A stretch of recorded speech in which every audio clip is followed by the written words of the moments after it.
15.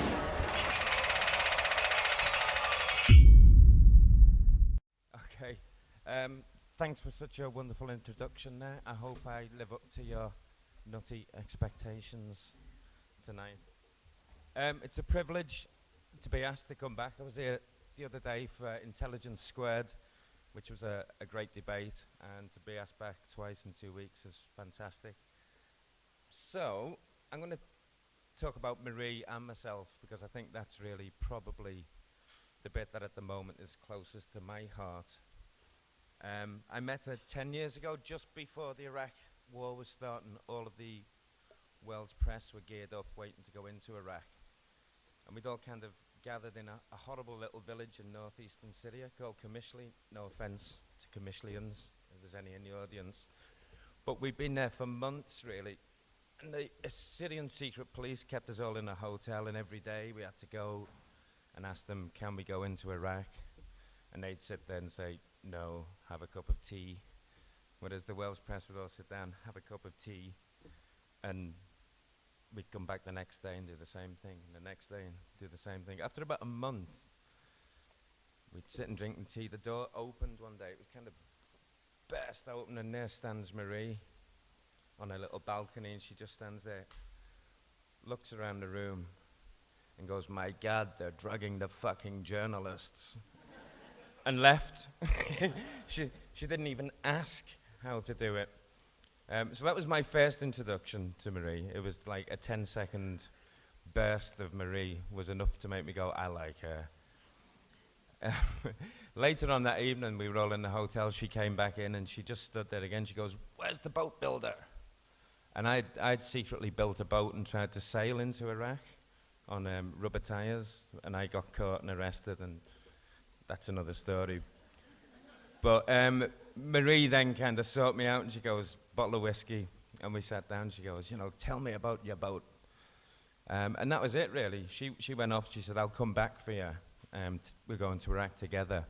But I got caught again by the Syrian secret police and actually told to properly leave Syria at that point, which I did.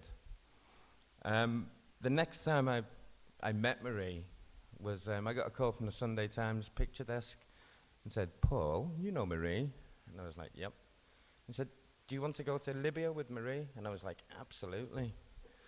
And they said, well, look, you've got to be quick, because at the moment she's in a hotel room in Egypt packing to leave, and she's not going to wait for you.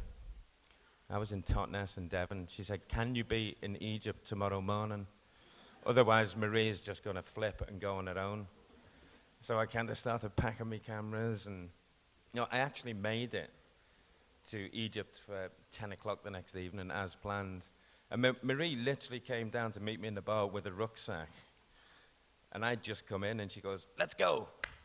And that was it. It was like, hi, I haven't seen you for 10 years. And her first word, let's go. So we set off to Libya, and we caught up in the car, and she was just as crackpot as ever. She really just did not want to be in Egypt. She wanted to be in Libya there and then. So we got to Benghazi, by which time the fighting had stopped in Benghazi, and she kind of looked around for a day or two, and she was like, Paul, this is shit. Let's go to Misrata. And so it was okay. Let's go to Misrata. So the plan was we went for 2 days. So we just took a camera and a laptop and a satellite thing. We got to Misrata. She's going, 2 days, then we go back. And I was like, I'm game. 2 months later, we left Misrata. We'd taken no clothes, no toothbrush, nothing other than the camera and the clothes we stood up in. And, that was the level of her dedication. She was there. She knew this was the heart of the story. I was happy as a pig in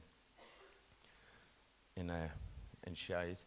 It was, for us, it was perfect. Marie was made her way into, very quickly. She was the talk of the town. She doesn't disappear into a crowd, Marie.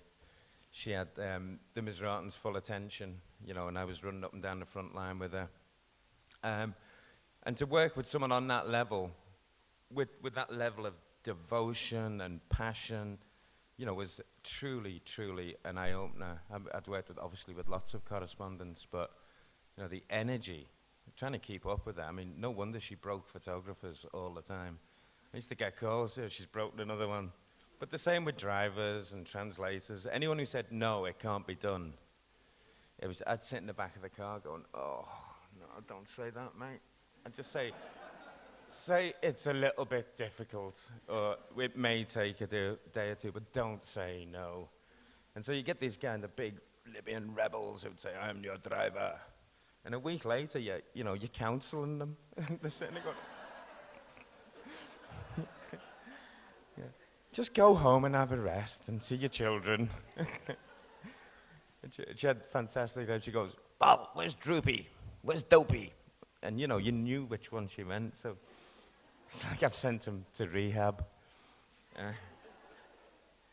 But I mean, she truly was fantastic. I mean, she knew no boundaries, and which was great for me because the general edict that is given to journalists with photographers is, find your photographer and get about 20 yards behind them, because they'll be in a worse spot than you are.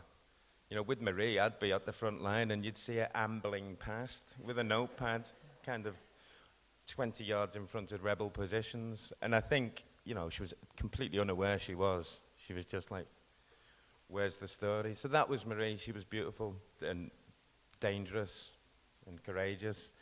So we spent the year in Libya in one way or another. We spent the year just roaming and doing our stories. Then, of course, Syria kicked off.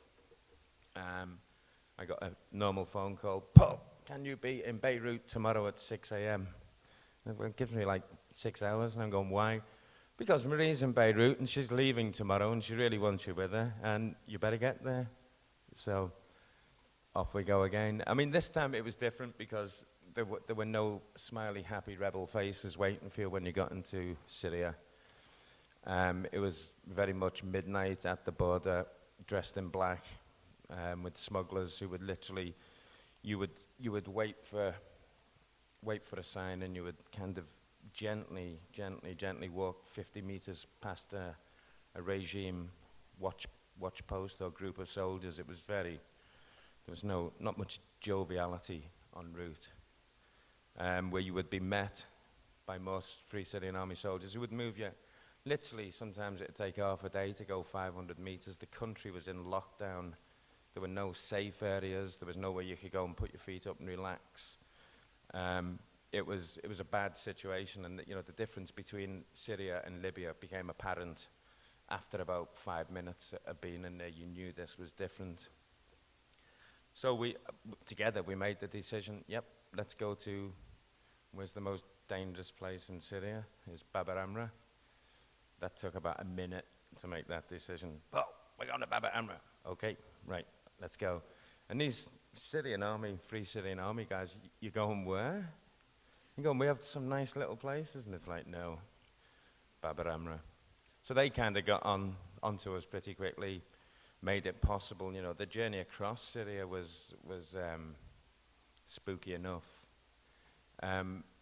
We sat in a house for 3 days, drinking tea and eating stuff. We didn't know what it was really, but it was just while they made it possible. And then they came and said, Paul, Marie, you're going in tonight. You're going in a tunnel. And it was like, I'm a little bit claustrophobic, and Marie's only got one eye. And she goes, a tunnel? Will I be able to see anything? Are the lights? And they're going, that's a tunnel. It's a storm drain. So they took us to the beginning of this tunnel and dropped us about 5 meters down a hole, literally a muddy hole in the ground.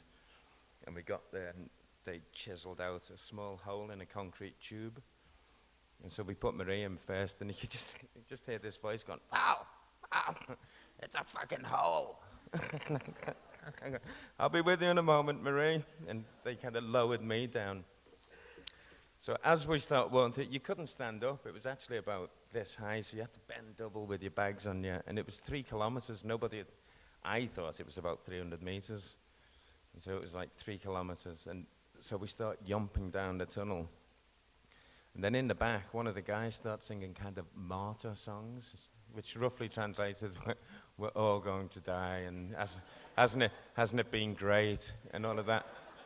Marie speaks enough Arabic to get this, and I'm kind of blithely, happily unaware that we're all going to die and go to heaven. But Marie was hilarious. I had Marie up front, and the guy singing "We're all going to die" behind, and Marie is singing, "Well, somebody tell him to shut the fuck up." And so they ask him politely, "Can you stop singing 'We're all going to die'?" And he'd stop for a minute, and I'd be, Then he'd start again, and Marie would be, "God damn, it's like a wasp, you can't swat." And this went on for 3 kilometers. It felt like 30 by the time we got the end between Marie and this guy. At the end, they hoisted us up out the hole and put us in. This was meant to be a discreet insertion into Baba Amra. So they put us in 3 pickup trucks of guys who immediately started shouting "Allah Akbar," drove into town, all guns firing, and Marie going, "This is meant to be undercover, Paul. This is meant to be discreet." And all the lights on, through the Assad positions, and just dumped us in Baba Amra, really, at the media center, where we walked in, and everyone just sat there looking at us going, "Why are you here?" I mean, the shelling had stopped for that night. It was kind of quiet, but the next morning, we realized that this was in fact, despite all the kind of humor going in, that this was in fact not Libya, this wasn't Misrata. This was a very, very small neighborhood. There was nowhere to run. There were no hiding places. There were 2 basements where they had the women and children. And at about 6:30 in the morning, the bombardment started, and that was it. You had a 16-hour period of solid, continual artillery bombardment, which, for us as journalists who'd been to war zones before, we kind of understood what a missile was, what a grad was. But, when you saw the women, the children, the old people who would occasionally make their presence known, you think of the damage that was not done physically, just the psychological damage done to a whole generation of young people and old people was tremendous. That was after 1 day. I got that feeling. These people have been in that situation for a year, and this is what Marie felt, and this is, I don't know what you're saying at the moment, but this was it. This was a country that had been locked, squeezed tight, and these activists were doing their best to get the story out via YouTube, but unfortunately, the caveat, this cannot be verified before and after each piece of footage weakened it. And Marie knew this, so consequently she was in a position, I was in a position to actually get some eyewitness information out. And she was in Marie heaven. There was a story there. She was reporting. And to see somebody so professional in their element, this was what Marie Colvin was designed for, to be the voice for these people. 2 minutes. I'm just getting going. Oh, shit. Sorry, bad sense of timing. It's the morphine. Okay. Yeah, Marie was made for this. I was happy to be with Marie. She was happy to be with me. On the morning that Marie died, minutes before Marie died, we were laughing and joking. A couple of French journalists had come into town, and we were meant to leave at 5 a.m. to go to the field clinic. The guy who was meant to take us was asleep, and Marie actually said, "Paul, we're going to have to go at 7 a.m. She said, "But by then the snipers will be up, and so will the French." And I was like, okay. So even at that point, we were kind of quietly packing our bags, hoping not to wake no offense, not wake the French up, so we could get the field hospital first. Then a shell hit outside, then another shell hit outside, and essentially the shells got closer, and the shells got closer, and eventually the shells hit, and another shell hit, and another shell hit, and Marie went doing what she did best, beating the French, and getting the story out to the world. There's not a lot can be said. It was fast, instant, and Marie went doing what she did best. And sadly, I was there. Happily, I survived. But trust me, there's a little voice here every morning says, get out of bed, do the story, beat the French. You know, so that was Marie, that was me, that's what we did, and you know, I hope that gives you a little tiny bit of a glimpse into what we've lost and who we've lost, and why we must keep doing it for them and for Marie. Thank you.